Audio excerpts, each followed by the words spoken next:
یا حمزہ شہباز کے معاملات جو تھے کیا تھے، اور پاکستان کی جو اسٹیبلشمنٹ کے ساتھ ان کے جو روابط ہیں وہ کتنے گہرے ہیں، یہ ایک چھوٹا سا واقعہ میں نے آپ کو سنا دیا۔ اور وہی قوتیں ہیں جو ان کو، میرا مطلب ہے کہ ان کے راستے سیدھے کر رہی ہیں، اور وہی قوتیں ہیں کہ میں نے پہلے بھی آپ سے گزارش کی تھی کہ ان کو جو نکالنا چاہتے ہیں ان کو کچھ روکنا بھی چاہتے ہیں، اور جو روکنا چاہتے ہیں وہ ان کا کوئی عمران خان کے ساتھ جو ہے وہ کوئی زمین سانجھی نہیں ہے، البتہ مفادات سانجھے ضرور ہیں۔ تو یہ والی بات جو تھی، یہ میرے ایک کہہ لیں کہ پاکستان کی سیاست کے ایک بہت بڑے کریکٹر ہیں، انہوں نے میرا یہ والی جو تھیوری تھی یا جو میری اطلاعات ہیں وہ انہوں نے کہا کہ یار کہ میرے پاس اطلاع تو کوئی نہیں ہے، لیکن میں آپ کو ایک بات بتاؤں کہ جس طرح کی آپ کہتے ہیں نا کہ عمران خان کو اندر سے کوئی تھپکی ہے، اس وجہ سے وہ یہ والے فساد کھڑے کر رہے ہیں کہ کوئی بندہ شہباز شریف کو باہر بھیجنا چاہتا ہے، اور لیکن عمران خان صاحب جو ہیں وہ سیسا پلائی دیوار بن کے کھڑے ہیں، تو وہ ان کو باہر نہیں جانے دے رہے۔ تو اس کا مطلب یہ ہے کہ عمران خان کو کوئی تھپکی ہے۔ یہ آپ کا یہ جو مجھے لگتا ہے کہ یہ آپ کی اطلاع ایک دفعہ پھر چیک کر لیں، یہ ہو سکتا ہے درست نہ ہو، کیونکہ جس طرح آپ کہہ رہے ہیں یہ ذرا پاکستان کے سٹرکچر کے اندر ذرا مشکل ہے۔ اب میں اس کی مثالیں ان کو ماضی کے حوالے سے میں نے دینے کی کوشش کی، تو انہوں نے اتفاق تو کیا، لیکن وہ کہتے ہیں میں اس کے باوجود جو ہے یہ میرا دل نہیں مان رہا۔ میں نے کہا کہ پھر آپ یہ بتائیں کہ عمران خان صاحب اتنے دلیر کب سے ہو گئے؟ وہ تو پنجاب یونیورسٹی میں ایک ہلکا سا ان کے ساتھ سین ہوا تھا کہ وہ کیا ہے جی، جمعیت والوں نے پکڑ کے پھینٹ چھینٹ لگائی تھی، اس کے بعد انہوں نے پنجاب اسمبلی کا رخ نہیں کیا، ایک بات۔ پھر ایک دفعہ ان کو پولیس پکڑنے آئی تھی، وہ چھالے مارتے کندھے ٹپ گئے تھے، اور اس کے بعد انہوں نے پرویز مشرف کے خلاف جو تھی تحریک یا افتخار چودھری والی، وہ انڈر گراؤنڈ چلے گئے، اس طرح کر کے ان کی جو ہوتی ہے نا وہ والی بہادری شادری، وہ فارغ ہو گئی تھی۔ پھر اس کے آگے آ جائیں آپ کے، وہ اتنے ایک فنکار آدمی ہیں، اتنے ایک محتاط آدمی ہیں کہ انہوں نے اسلام آباد کو لاک ڈاؤن کرنے کی دھمکی دی تھی، لیکن وہ حکومت سیدھی ہوئی تھی اس وقت کی نواز شریف کی، پائنتیاں کر کے دہاؤ لاک ڈاؤن۔ تو پھر یہ بنی گالا گیٹ سے باہر نکلتے تھے اور قوم سامنے کھڑی ہوتی تھی ان کے ووٹر، یہ ان کو میں بڑا پلوان ہوں ڈانڈ لگا کے دکھاتے تھے، اور وہ سارے ڈانڈل آ رہے ہوتے سی پش اپس، تو یہ پش اپس کے آگے نہیں بڑھ سکے تھے تھپکی ہونے کے باوجود۔ تھپکی ہونے کے باوجود کیوں؟ ڈنڈوں سے ڈرتے ہیں، یا کہہ لیں کہ وہ جو پھینٹ پلس لاٹھی چارج کرتی اس سے ڈرتے ہیں۔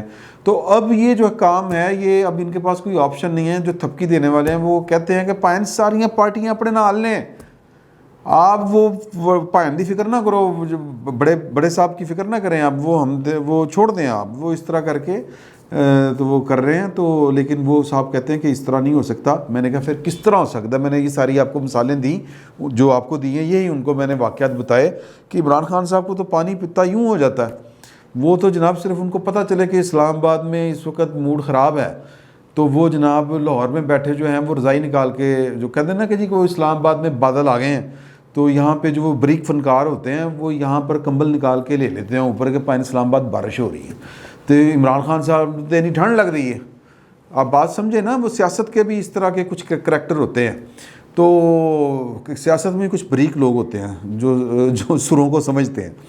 تو عمران خان کو سارے سروں کی سمجھ ہے، وہ کہتے ہیں یار ٹھیک ہے، لیکن میں تمہیں ایک بات بتاؤں کہ عمران خان جو ہے نا وہ بہت جو لفظ انہوں نے کہے تھے وہ میں کہنا نہیں چاہ رہا کیونکہ وہ کوئی اچھے الفاظ نہیں تھے۔ وہ یہ تھا کہ عمران خان کی وہ آنکھوں میں وہ دیت لیاز نہیں ہے۔ وہ جب وہ کہتے ہیں کہ عمران خان کی مثال جو ہے وہ انہوں نے کہا کہ اس باندری جیسی ہے کہ جب اس کے پاؤں جلتے ہیں تو وہ اپنے بچے پیروں کے نیچے لے لیتی ہے۔ تو عمران خان صاحب کو جس حد تک بھی جانا پڑا اپنی کھال بچانے کے لیے وہ جائیں گے، وہ کوئی بھی ہو۔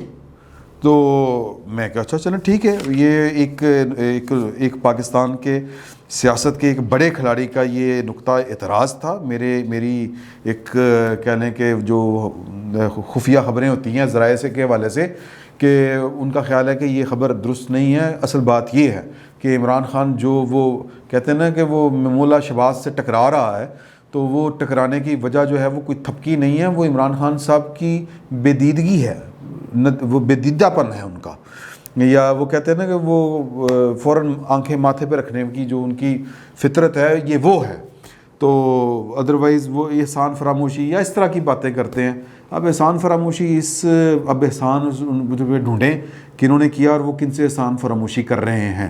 تو سیاست میں کیا احسان اور کیا احسان فراموشی، بہرحال اپنا اپنا ایک نقطہ نظر ہوتا ہے. تو صورتحال یہ ہے کہ تھپکی تھی یا نہیں تھی، لیکن کوئی ڈنڈا ضرور آیا کہ شہباز شریف صاحب کی بات وہ تھی کہ جی کہ ECL میں نام آ رہا ہے، وہ آ رہا ہے شیر شید صاحب جو چہک چہک کے گفتگو فرمایا کرتے ہیں.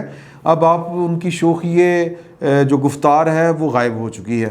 وہ بیٹھ کے بس نہ وہ ہوتا نہیں کہ فرض کفایہ پورا کر رہے ہوتے ہیں، اور پائن جان دے بس ختم ہوئی گل، یہ وہ اس طرح کی وہ باتیں کر رہے ہیں. تو اس کے پیچھے یہ ہے کہ ڈنڈا بہت ہیوی قسم کا پیچھے سے آیا ہے، وہ چلا ہے، اور اس کے بعد یہ والی باتیں نہ کہ کلیئر کر دیں کہ نہیں شہباز شریف صاحب کے پاس ابھی موقع ہے.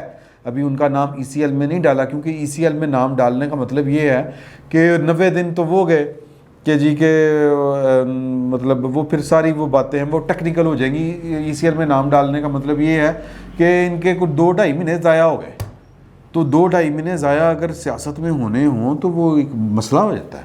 تو جو شہباز شریف صاحب کی سپورٹ ہے وہ قائم ہے، اور جو کہا تھا کہ انہوں نے جہاں تک ایڑیوں تک زور لگانا ہے، یہ رانا ثناء اللہ صاحب نے کہا تھا کہ یہ شہباز شریف صاحب کو ڈک نہیں سکتے باہر جانے سے. تو شہباز شریف کو عمران خان صاحب کی حکومت نہیں ڈک سکتی، یہ بھی مجھے بھی یہی لگ رہا ہے. انہوں نے باہر جانا ہے، میاں صاحب کے ساتھ جا کے انہوں نے معاملات ان کو دکھانے ہیں، بلو پرنٹ دکھانا ہے. بلو پرنٹ مطلب جو منصوبے کا بلو پرنٹ ہے وہ دکھانا ہے انہوں نے کہ جناب یہ آفر ہے، یہ ڈیل ہے، یہ جناب یوں کر کے اس پہ عمل ہوگا. اب آپ حکم کریں. جو کہتے ہیں کہ جی کہ آپ کے وہ حکم چاہیے کہ اگوں کی کرنا، تو پھر وہ نواز شریف کی صاحب کے کہتے ہیں نا کہ کورٹ میں بال ہوگی کہ وہ اس پہ چھکا لگاتے ہیں کہ لیفٹ کرتے ہیں یا ٹپ کرتے ہیں، ان کی مرضی ہے. تو بہرحال صورتحال یہ ہے کہ شہباز شریف صاحب کو جو کمک آئی ہے، جو ان کو سپلائی لائن ہے ان کی وہ بحال ہے، ان کی کمک پہنچ رہی ہے ان کو. ان کے بابے تگڑے ہیں، ان کے کیا لیں فرشتے بھی تگڑے ہیں، اور ان کو جو کیا کہتے ہیں سپورٹ، روحانی سپورٹ ہے وہ بھی جو ہے وہ باہم پہنچ رہی ہے. تو عمران خان صاحب کا میچ جو ہے وہ ایک مشکل آدمی سے پڑ گیا ہے، کیونکہ مریم نواز کی بات یاد کریں کہ عمران خان کا متبادل اگر کوئی ہے تو وہ شہباز شریف ہے. اب یہ اپروول نواز شریف صاحب نے دینی ہے، دیتے ہیں کہ نہیں دیتے، سائیں دی مرضی. فی الوقت اتنا ہی. بہت بہت شکریہ آپ کا.